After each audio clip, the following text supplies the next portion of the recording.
두 번째 제목으로 이제 말씀의 은혜를 나누도록 하겠습니다.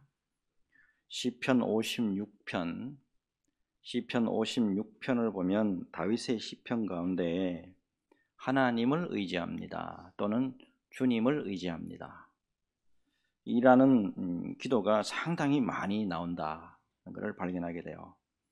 특별히 이 시편 56편은 배경이 좀 특이합니다.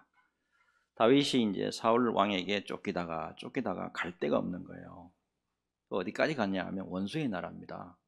원수의 나라 블레셋 거기다가 시글락이라고 하는 아주 시골 동네로 이렇게 이제 쫓겨나듯 도망한 때를 배경으로 해요. 당시 다윗을 따랐던 사람들을 대체로 한 몇 명 정도로 보냐면 한 2,000명 정도로 봅니다. 기록상으로 보면, 성경상으로 보면 600명 이렇게 나오거든요. 근데 600명 가운데 이게 전부 다 남자란 말이야. 그러면 이제 가족 딸리잖아요. 자녀 딸리고 이제 아내들 딸린단 말이에요. 그래서 토탈 한 2,000명 정도 될 것이다 이렇게 봐요. 한 2,000명, 이 많은 사람들을 안전한 곳으로 이끌고 가려고 하면 상당히 많은 고민이 있었겠다 싶어요. 근데 어디 갈 데가 없어가지고 골리앗의 나라입니다. 원수의 나라. 이 블레셋으로 도망할 수밖에 없었냐는 거예요. 어쨌든 이때가 다윗의 인생 가운데 어떻게 보면 가장 낮아진 그런 상태고, 가장 작고 약하고 초라해진 그런 상태예요. 그런데 중요한 것은 바로 이때 다윗은 누구만 의지했냐는 거예요. 오로지 하나님만 의지합니다. 이 고백만 한다고. 시편 56편을 한번 들여다보면 3절입니다. 내가 주를 의지하리이다. 4절, 내가 하나님을 의지하고 내가 하나님을 의지하였은즉. 10절, 내가 하나님을 의지하여 여호와를 의지하여. 11절, 내가 하나님을 의지하였은즉. 무려 6번이나 하나님을 의지합니다 부르짖고 있다라고 하는 사실이에요. 특별히 유명한 게 이제 8절이에요. 8절을 보면은 이렇게 기록이 되어 있어요. 나의 유리함을 주께서 계수하셨사오니. 내가 여기 가고 저리 가고, 유리한다는 거, 방황하는 거 아닙니까? 내가 여기 가고 저기 가고 하나님이 다 일일이 다 헤아려 주셨다는 거예요. 그 다음에 기가 막힌 표현이 나오잖아요. 나의 눈물을 주의 병에 담으소서. 내 눈물을 당신의 병에다가 담아주십시오. 이렇게 탄식합니다. 다윗의 인생 가운데 가장 눈물이 많았던 때가 바로 블레셋, 이 시글락에 있을 때였습니다. 이 시글락에서 참 기가 막힌 일을 해요. 다윗이 어떻게 보면 천하의 맹장 중에 맹장 아닙니까? 용감한 장수잖아. 근데 이때는 살기 위해서 블레셋 사람들 앞에서 수염에 침을 흘리고 미친 척합니다. 그리고 이 문 앞에 있잖아요. 대문짝 앞에다가 어기적거린다고. 그런 일도 한다고. 거기다가 블레셋과 이제 공모해가지고 조국 이 이스라엘을 합공해야 되는 이런 또 위기가 와요. 잘못하면은 블레셋하고 같이 해가지고 내 조국의 사람들을 죽일 수밖에 없는 그런 상황까지도 처하게 된다 이 말이에요. 거기다가 블레셋 방백들이, 블레셋의 이 신하들이요, 다윗을 못 믿는 거예요. 아무리 그래도 틀림없이 쇼한다는 거 알고 있다 이 말이에요. 자, 그래서 어떻게 우리의 장수 아닙니까? 골리앗 장군을 죽인 저 원수 어떤 다윗을 어떻게 받아줍니까? 당시에 이제 블레셋 왕이 아기스 아닙니까? 아기스를 굉장히 강압적으로 압력을 줘요. 다윗의 입장에 봤을 때는 어느 하늘 아래 내 몸이 하나 가 있고 내 마음이 갈 곳이 없는, 참 인간으로서는 가장 약한 그런 순간의 세월을 보내야만 했는데, 이 블레셋의 시글락에서 도대체 얼마나 있었냐면 무려 1년 4개월을 여기서 보내요. 남의 나라에서 1년 4개월. 근데 중요한 것은 이 시글락에서 1년 4개월에 가장 연약하고 나약하고 낮아짐을 경험을 합니다. 가장 내가 내 인생에 있어서 가장 밑바닥까지 경험을 해요. 근데 그 다음에 놀랍게도 다윗이 그 다음 유다로 가잖아요. 유다로 와가지고 바로 왕으로 세워진다고 하는 사실이에요. 하나님의 일꾼으로 세워지잖아요. 또 하나님의 직분자로, 하나님의 사역자로 하나님이 인정하는 사람으로 세워질 때까지 무엇을 경험하게 하냐면 가장 낮아짐의 체험을 하게 하시는 하나님의 모습이라고 하는 사실입니다. 여러분, 가장 내가 낮게 되었을 때 그때 부활의 체험을 하는 거예요. 가장 내가 낮게 되었을 때 새롭게 진정으로 하나님이 다시 세워주는 그런 은혜의 역사를 경험하게 된다는 거예요. 그래서 여러분, 사도 바울이 유명한 말씀이 나오잖아요. 고린도후서 12장 10절. 그러므로 내가 그리스도를 위하여 약한 것들과 능력과 궁핍과 박해와 공고를 기뻐하노니 이는 내가 약한 그때의 강함이니라. 여러분, 오늘은 우리가 주님의 귀한 은혜를 언제 입을 수 있느냐, 주님의 은혜를 언제 입을 수 있느냐 하니까 여러분, 바로 우리가 가장 연약하고 가장 낮아질 때다 라는 것을 여러분 기억하셔야 돼. 바로 이때를 경험하게 하신다고. 하나님이 나를 가장 밑바닥에 내버려 둔단 말이야. 이거를 경험하게 하시고 난 다음에 하나님의 귀한 사람으로 다시 세워주시는 하나님의 놀라운 섭리를 여러분 발견하시기를 바랍니다. 오늘 이 말씀 깊이 새기시고 언제나 여러분, 그래서 주님 앞에 약해져야 되고 주님 앞에 낮아져야 되고 주님 앞에 겸손해야 되는 거예요. 바로 그때 하나님이 역사하시고 바로 그때 나를 높이 들어서 사용하신다 라는 것을 깊이 깨닫고 하나님의 섭리 깊이 깨달으면서 오늘 말씀으로 들어가는 저와 여러분 되시기를 예수 그리스도 이름으로 축복합니다. 자, 사도 바울의 3차에 걸쳐 가지고 선교 여행이 이제 모두 끝났죠. 자, 지금 이제 사도 바울이 지금 있는 곳은 이제 예루살렘이에요. 자, 지난 주일까지 어떤 말씀이었냐면 아시아에서 온 유대인들이에요. 아시아에서 온 유대인들은 에베소에 있는 사람을 말한단 말이에요. 자, 에베소 한참 위잖아요. 거기 있는 사람들이 어떻게 예루살렘까지 와가지고 폭동까지 일으킵니다. 그래서 누구에게 체포되느냐 하니까 천부장에게 체포되는, 사도 바울이 체포되는 과정까지 우리가 살펴봤습니다. 자, 오늘 말씀으로 이제 들어가겠는데, 자, 오늘 보면 바울을 죽이려고 모였던 유대인들을 향해서 사도 바울이 천부장의 이제 허락을 받아요. 허락을 받아가지고 자기를 이제 변론하는 말씀으로 이제 나아가게 되잖아요. 특히 지금 상황이 어떤 상황이냐? 유대교에 반하는 기독교 복음을 전했다는 이유로 유대인들이 지금 들고 일어나가지고 사도 바울을 죽이려고 하는 몹시 위기의 상황이에요. 자, 이때 사도 바울이 유대인들에게 하는 행동을 가만히 한번 보세요. 말하는 걸 가만히 보면 신학적이고, 그 다음에 지식적이고, 그 다음에 성경 또는 논리적으로 이게 유대인들에게 나아가느냐면 그렇지 않아요. 딱 한 가지만 가지고 나아간다고. 내가 실제로 체험한 예수, 내가 실제로 만났던 그 예수님을 간증하는 형식으로 유대인들의 마음에 와닿게 호소하는 그런 모습을 보여준단 말이에요. 자, 1절부터 볼게요. 부형들아, 내가 지금 여러분 앞에서 변명하는 말을 들으라. 부형들아 이렇게 시작하잖아요. 공동 번역 성경을 보면 어떻게 되어 있냐면 형제들과 선배 여러분 이렇게 시작합니다. 형제들과 선배 여러분, 자기를 죽이려고 하는 지금 무리 앞에서 최선을 다해서 지금 예의를 다 지금 갖추고 있는 그런 모습이에요. 자, 이제부터 사도 바울은 유대인들에게 자신은 무작정 이스라엘 전통 다 지금 회방하는 자가 아닙니다. 저는 당신들과 똑같은 동질성을 갖고 있는 나도 유대인들입니다. 나도 유대인입니다. 이거를 이제 강조하기 시작을 한 거예요.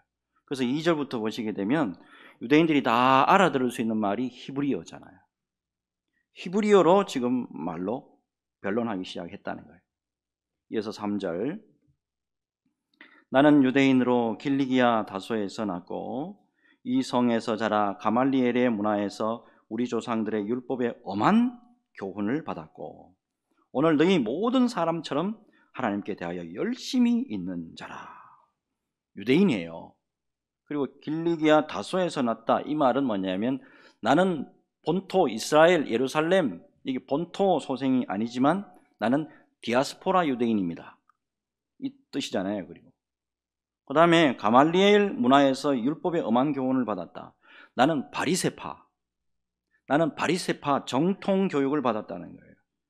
그리고 다른 사람들처럼 나도 여러분들처럼 동일하게 하나님에 대해서 열심히 있는 자입니다 라고 소개한단 말이에요.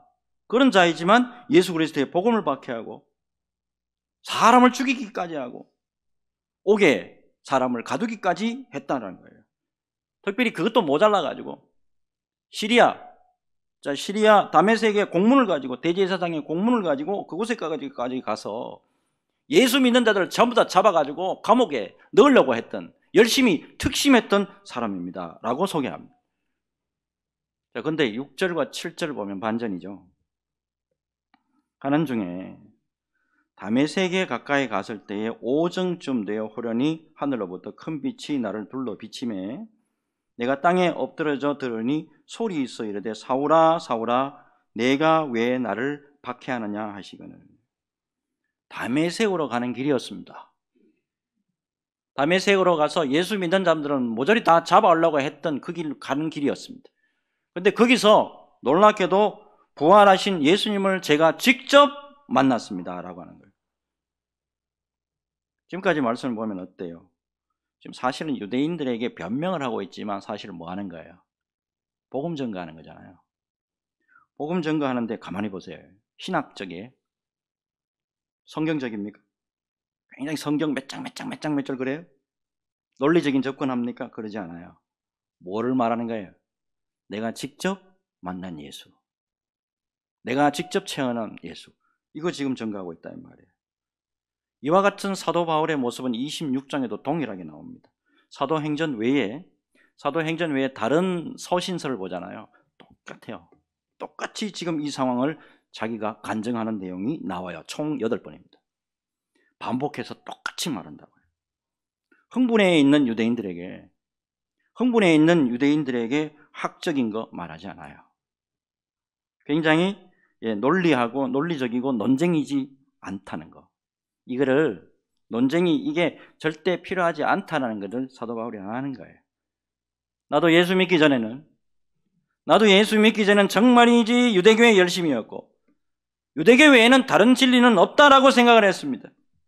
그런데 예수님을 직접 만나고 경험해 보니까 진정으로 진리가 무엇인지 복음이 무엇인지 깨달을 수 있었습니다 라고 하는 거예요.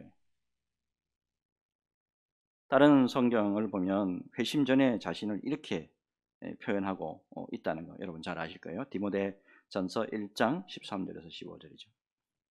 내가 전에는 비방자요 박해자요 폭행자였으나 도리어 긍휼을 입은 것은 내가 믿지 아니할 때에 알지 못하고 행하였습니다. 우리 주의 은혜가 그리스도 예수 안에 있는 믿음과 사랑과 함께 넘치도록 풍성하였도다. 믿보다 모든 사람이 받을 만한 이 말이여 그리스도 예수께서 죄인을 구원하시려고 세상에 임하셨다 하였도다. 죄인 중에 내가 괴순이라. 예수님을 만나기 전에는 나도 모습이 이랬다는 거예요. 자, 근데 바울이 여러분 과거에 그토록 왜 예수 믿는 사람들을 잡아서 죽이려고 했는지, 단순히 어떻게 보면 사람들을 구속시키고 감옥에 들여놓으려는 게 아니고 왜 이렇게 혈안이 돼가지고 예수 믿는 사람들을 왜 이렇게 죽이려고까지 했나 하는 거예요. 요거 잘 이해하셔야 됩니다. 자, 우선에 여러분 가말리엘 문화생이다라고 했잖아요. 자, 이 원래 길리기아 다소 출신이잖아요. 소아시아 사람이라고. 근데 유학을 가잖아요, 그죠? 최고의 유학을 간단 말이에요. 그러니까 우리식으로 이야기하면 이게 뭐 하버드에 간 거예요, 하버드에. 실제적으로 이야기를 하면 엘리트 중에 엘리트가 바로 사도 바울이라는 거예요. 근데 이 엘리트 중에 엘리트가 어떻게 예수 믿는 사람들을 끝까지 추격하는데, 특별히 외국 도성인 다메섹까지 쫓아가서 사람을 붙잡고 죽이는 그런 일까지 했을까라는 거예요. 바울 하면 로마식 이름이죠. 사울은 히브리식 이름이에요.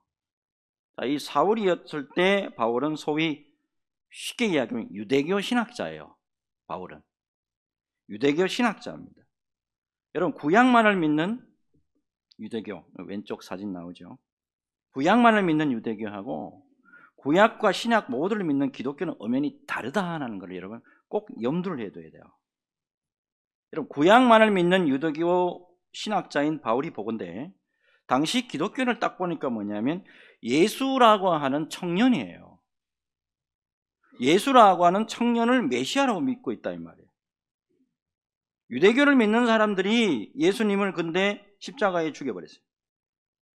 근데 그리스도인들이 기독교인들이 뭐를 믿고 있냐면 그렇게 유대인들이 죽였지만 하나님이 그를 사망 권세를 깨뜨리고 사흘 만에 부활시켜서 온 인류의 구세주로 삼으셨다. 이거를 믿고 따른단 말이에요. 근데 유대교 신학자로서 이런 믿음은 절대 여러분 사실은 신뢰할 수 없는 겁니다. 왜 그러냐면 예수 믿기 전에 바울은 머릿속에 고정관념으로 꽉 박힌 게 있어요. 그게 여러분 요거예요. 신명기 21장 22절 23절이라고. 이거 한번 볼게요. 사람이 만일 죽을 죄를 범함으로 내가 그를 죽여 나무 위에 달거든 그 시체를 나무 위에 밤새도록 두지 말고 그날에 장사하여 내 하나님 여호와께서 내게 기업으로 주시는 땅을 더럽히지 말라. 나무에 달린 자는 하나님께 저주를 받았음이니라. 이 바울의 입장에서 이 말씀을 분명히 알고 있는 거예요. 나무에 달린 자, 십자가에 달린 자는 하나님께 저주받은 자예요. 근데 그 저주받은 예수님이 나무에 달려있다 이 말이에요. 자, 이러한 사실은 유대교 신학자로 딱 봤을 때 예수님의 모습은 하나님께 저주받은 모습이에요. 하나님께 인정받는 모습이 아니고 하나님께 저주받아가지고 거기에 매달려 있다 이 말이에요. 근데 하나님이 저주하신 자를 기독교인들은 인류를 구원한 메시아로 추앙하고 있다 이 말이에요. 유대교 신학자 입장에서는 이거는 분명 하나님에 대한 모독입니다. 예수님을 하나님이라고 믿잖아요. 이거는 분명히 봤을 때 유대교 입장에서는 이거는 하나님에 대한 모독이라고. 나무에 달린 자마다 저주받은 자라고 했는데 어떻게 나무에 달려서 힘없이 죽어간 그가 어떻게 메시아가 될 수가 있고 어떻게 그가 하나님이 될 수가 있는가 하는 거죠. 특별히 죽음이라는 게 뭐예요? 죽음이라는 것은 하나님의 형벌이단 말이야. 근데 그 형벌 때문에 메시아가 나무에 달렸다. 이거는 하나님을 지극히 모독하는 행위에 틀림이 없다는 거예요. 율법의 관점에서 이렇게 어긋난 것을 믿고 있는 자들은 사도 바울의 입장에서는 이거 죽어 마땅한 거예요. 여기에 바울이 가지고 있는 고정관념. 이게 굉장히 힘든 거예요. 이거. 특별히 이 사람은 자신의 믿음에 대해서 철두철미한 사람이라고. 바울의 입장에서 하나님을 모독하고 있는 기독교인들 모두 죽어 마땅한데 내가 앞장서서 다 쓸어버리겠습니다 라고 하는 게 바울 생각이에요. 자, 근데 이런 고정관념이 언제 깨진 거예요? 예수님 만나보니까 깨진 거야. 예수 만나기 전에는 이거 아무리 해도 설명해도 안 돼. 예수 만나봐야 돼.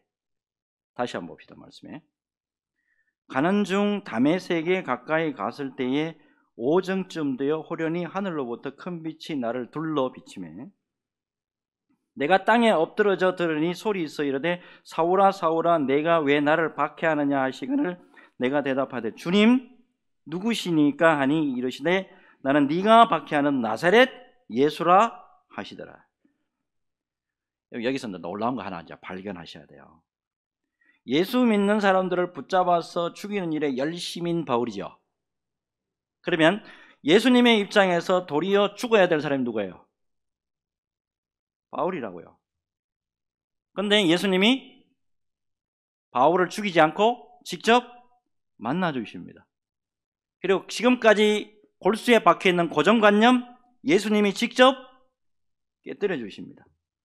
거기만 머무는 게 아니고 예수님이 보내심을 받은 자 아포스톨로스, 사도로까지 불러주셨다라고 하는 사실. 만약에 바울이 가지고 있던 이 고정관념이 그대로 있었다고 한다면 정말이지 하나님의 원수요 예수님의 원수가 될 수밖에 없었다고, 끝장날 뻔했다고 인생이. 근데 긍휼에 풍성하신 예수님이 그를 직접 만나 주셨단 말이에요. 무엇보다도 자신의 고정관념으로 잘못 믿고 있던 모든 것이 뒤집어지는 그런 체험을 하도록 예수님이 은혜를 부어줬다 이 말이에요. 엄청난 예수님의 은혜를 입은 사람이 바울이란 말이에요.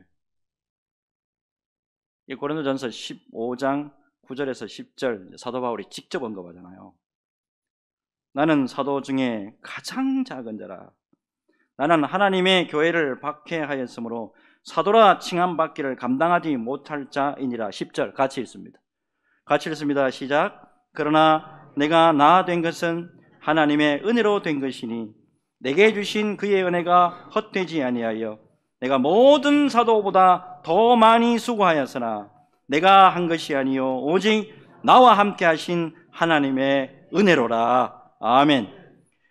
여러분, 은혜라고 하는 귀한 단어 앞에, 은혜라고 하는 귀한 이 단어 앞에 우리를 세워봤을 때 우리가 정말이지 예수님으로부터 엄청난 은혜를 입은 사람이 아닌가요? 조상 대대로 무속과 불교의 영향으로 기독교와 기독교인들을 아주 저주하고 살았던 한 소년이 있었습니다. 중학교에 입학을 할 때 뺑뺑이, 여러분 잘 아시죠?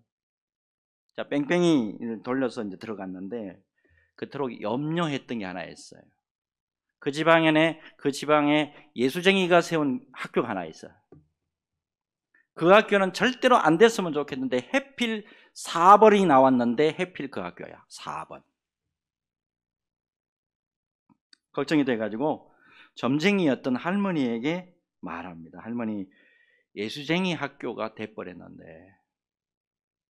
할머니, 예수쟁이 학교가 돼버렸는데 어떻게 하지요? 할머니의 대답입니다.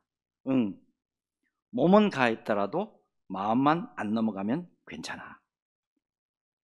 근데 딱 1년 지났습니다. 근데 그 소년이 몸뿐만 아니고 마음마저 교회에 온통 빼앗겨버리고 말았습니다. 그리고 고등학교까지 예수 잘 믿다가 한동안 방황하게 됩니다. 갑자기 고등학교 2학년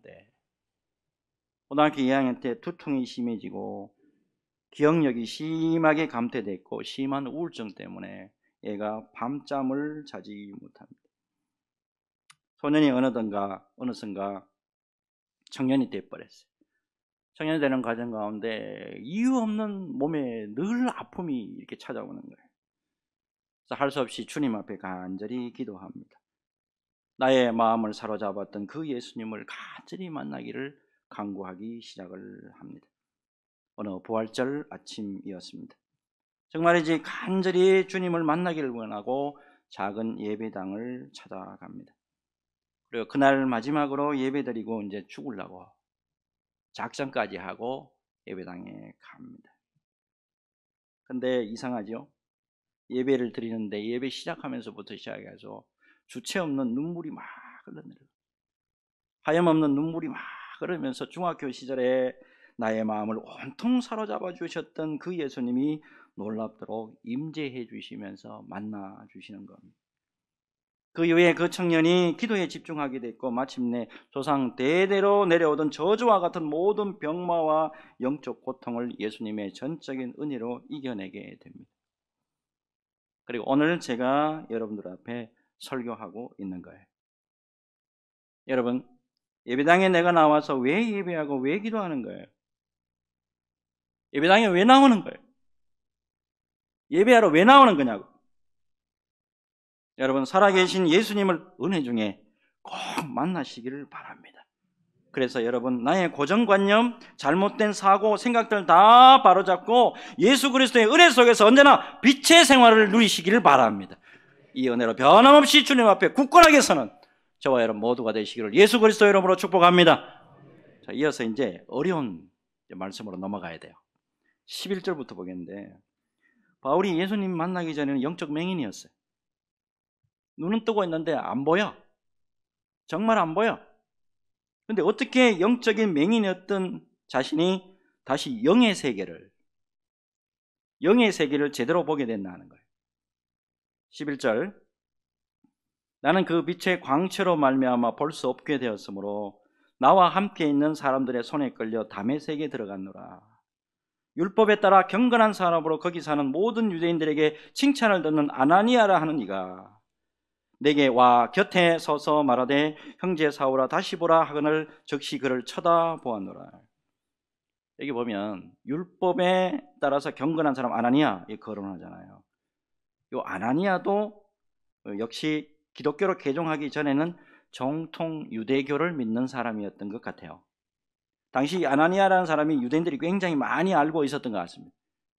자, 이 사람을 거론하는 이유는 뭐냐 하면 자기를 지금 죽이려고 하잖아요. 지금 자기를 죽이고자 하는 이 유대인들에게 호의적인 마음을 갖기 위해서 고의적으로 아마 언급을 한 것 같아요.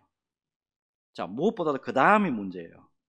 14절이 문제인데, 이때까지 제가 말씀드린 이 모든 것들은 다 하나님의 섭리 가운데 있었던 일입니다. 이거 강조하라는 거예요. 14절, 그가 또 이르되 우리 조상들의 하나님이 너를 택하여 너로 하여금 자기 뜻을 알게 하시며 그 의인을 보게 하시고 그 입에서 나오는 음성을 듣게 하셨으니, 이제까지 모든 일은 다 하나님이 주관하셨고 하나님이 섭리해 오신 사건들입니다. 유대교를 믿는 유대인들의 입장에서는 기독교는 이단이에요. 이단. 악에 의해서 생겨난 종교라고 보고 있기 때문에, 그렇기 때문에 사도 바울은 죽어 마땅한 거예요. 죽이라 했단 말이에요. 그런데 사도 바울은 역으로 뒤집어서 뭐냐면 이 모든 것은 다 하나님의 섭리였습니다 라고 지금 주장하는 거예요. 특별히 보면 너로 하여금 자기 뜻을 알게 하시며 그 의인을 보게 하시고 그 입에서 나오는 음성을 듣게 하셨으니 말씀하고 있다 이 말이에요. 이 말씀은 하나님께서 사도 바울을 부르시고 난 다음에 세 가지를 체험하게 하신 거예요. 세 가지. 먼저 첫째, 너로 하여금 자기 뜻을 알게 하시며 하나님의 뜻을 바로 알게 하셨다라는 거예요. 유대교를 믿을 때는 예수 믿는 자들을 잡아 죽이는 게 하나님 뜻인 줄 알았다고. 그런데 예수님을 직접 만나서 체험해 보니까 하나님의 뜻이 이거구나 확실하게 깨닫게 됐다 이 말이에요. 두 번째, 그 의인을 보게 하시고 부활하신 예수님을 직접 만나보고 나니까 확실하게 바로 이 신앙이야말로 바로 진리구나 라는 걸 깨달았다는 거예요.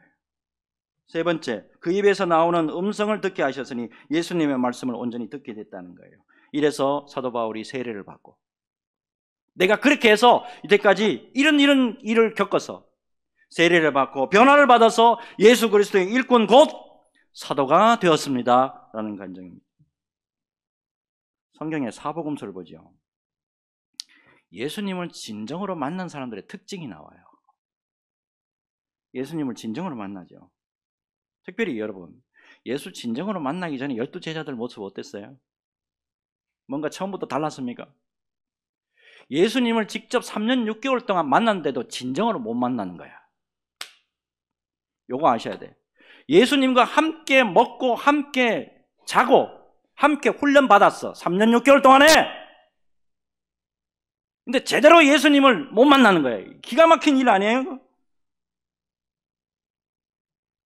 처음부터 이 사람들은 뭐냐면 예수님은 이 율법을 잘 가르치는 선생 정도로 알았다고. 늘 예수님을 부를 때 랍비어라고 불렀다. 늘 랍비어 선생님 이랬다니까. 근데 십자가와 부활을 온전히 경험하고 난 다음에 제대로 예수 만나죠. 제대로 예수 만나니까 예수님이 메시아예요. 하나님의 아들이 이게 완전하게 이제 믿어지기 시작하는 거예요. 무엇보다도 자신들의 내 목숨까지 예수 앞에 내놓을 수 있는 사람까지 변화가 되더라는 거예요. 제가 조금 어렵게 좀 말씀을 드렸는데 제가 사실은 이 말씀을 드리려고 하는 겁니다. 목회를 하잖아요. 목회하는 가운데 여러분 제가 많이 느끼는 게 있습니다. 교회 안에 들여다보면 대부분의 성도들이 여러 면에서 열심히 믿음 생활 잘 하세요. 그런데 반대로 그렇지 못하고 뭔가 예수 믿고 직분도 받았어. 사역을 감당해. 근데 맨날 영적으로 눌려. 맨날 허덕이고 맨날 확신이 없어. 어떻게 보면 믿음의 길 겉으로 보면 잘 걸어가시는 것 같아. 근데 조금만 무슨 일 되면 넘어진다. 조금만 뭐 나면 상처받았다가. 영적으로 뭔가 힘에 붙이는 걸 본단 말이에요. 모두가 영적으로 보면 어때요? 예수님을 영적으로 진정으로 못 만난 거예요. 예수님을 진정으로 만나니까 오늘 사도 바울이 하는 거 보세요. 자기를 죽이려고 하는 사람들이 대거 폭동 가운데 있다고. 근데 차분하게 예수 증거하잖아요.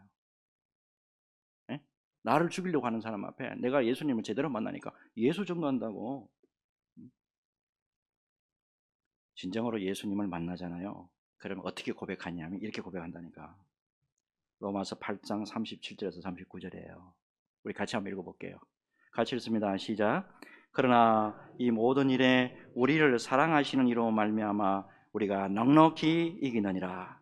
내가 확신하노니 사망이나 생명이나 천사들이나 권세자들이나 현재일이나 장래일이나 능력이나 높음이나 깊음이나 다른 어떤 피조물이라도 우리를 우리 주 그리스도 예수 안에 있는 하나님의 사랑에서 끊을 수 없으리라. 아멘. 근데 여러분, 많은 사람들이 질문을 해요. 뭐라고 질문을 하냐면 어떻게 하면 예수님을 진정으로 만날 수 있습니까? 어떻게 해야 여러분 예수님을 진정으로 만날 수 있어요? 이에 대한 답변으로 제가 이런 이야기를 들려드리겠습니다. 남아프리카 공화국입니다. 남아프리카 공화국의 어떤 인쇄업체가요, 미국 시카고에서 값비싼 인쇄기 한 대를 수입을 했습니다. 근데 문제가 생긴 거예요. 얼마 안 지나가지고 인쇄기가 고장나가지고 작동이 안 되는 거야. 자, 이어서 이제 미국 시카고 본사에다가 전화로 도움을 요청합니다. 근데 도대체가 이 문제가 해결이 안 되는 거예요. 전화상으로 안 돼. 그래서 마침내 미국 시카고에 전문가 파송을 부탁을 합니다. 사람 하나 보내주세요. 에이스 기사 보내달라는 거죠. 근데 남아공 사람들이 출장 온 사람으로 깜짝 놀라는 거예요. 너무 젊은 청년이 말이야. 너무 젊은 청년이 문제 해결하겠습니다라고 온 거라고요. 그러니까 남아공에 있는 사람들이 펄쩍 뛰는 거예요. 그러니까. 아니 젊은 이런 사람들 말고 좀 베테랑 베테랑 좀 보내달라고 전화해서 재요청을 한다고. 근데 미국 시카고에서 뭐라고 답변이 오냐면 이렇게 답변이 오는 거예요. 당신들이 본 그 청년이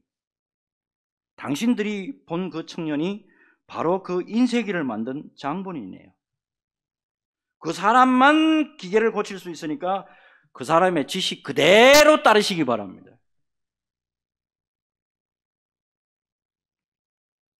여러분, 예수님이 어떠한 분인가를 여러분 다시 새기셔야 돼요. 예수님 단순히 우리가 외우는 하나님의 아들이시요, 그리스도만 이렇게만 알면 안 돼. 예수님은 창조주 하나님이십니다. 예수님은 창조주 하나님이시고 우리를 직접 만드신 분이라고. 그리고 가장 중요한 건 뭐냐면 태초부터 말씀하신 그 하나님이 바로 예수님이라는 거예요. 요한복음 1장 1절에서 3절이잖아요. 태초에 말씀이 계시니라. 이 말씀이 하나님과 함께 계셨으니 이 말씀은 곧 하나님이시니라. 그가 태초에 하나님과 함께 계셨고 만물이 그로 말미암아 지은 바 되었으니 지은 것이 하나도 그가 없이는 된 것이 없느니라. 성경을요, 인간의 이성으로만 믿는 어느 자유주의 신학자가 한 사람이 있었어요. 자유주의 신학자 특징 잘 아시죠? 성경은 하나님의 말씀이다. 성경은 하나님의 말씀이다라고 머리로는 이해는 하지만 도대체가 믿어지지 않는 거예요. 자기가 학자인데. 대학에서 강의하는 교수예요. 그런데 성경이 하나님의 말씀으로 믿어지지 않는데요. 한 번은 작정을 합니다. 결심하고 무릎을 꿇고 하나님 앞에 기도합니다. 하나님, 도저히 하나님의 말씀인 성경이 믿어지지가 않아요. 더 중요한 게 있는데 예수님이 나의 하나님이라는 거, 예수님이 나의 하나님이라는 거, 이거 믿어지지 않습니다. 제가 이제 성경을 7번 정도 가려고 합니다. 하나님, 나를 바로 세워 주시옵소서. 그 자유주의 신학자가 그때부터 성경을 읽기 시작을 하는데 무릎을 꿇고 7번 정도 갑니다. 1번, 2번, 3번 쭉 해서 7번 정도 끝냅니다. 요한계시록을 마침내 다 읽고 이렇게 고백합니다. 주는 그리스도요 살아계신 하나님이시요 바로 나의 하나님이시니이다. 예수님을 만나는 것을 여러분 절대로 신비적인 거 여기에만 집중하지 마세요. 기도원에 가가지고 어떻게 해가 만났다. 응? 어떻게 하다가 예수님을 만났다. 그거보다 더 중요한 건 뭐냐면 말씀이 곧 하나님이야.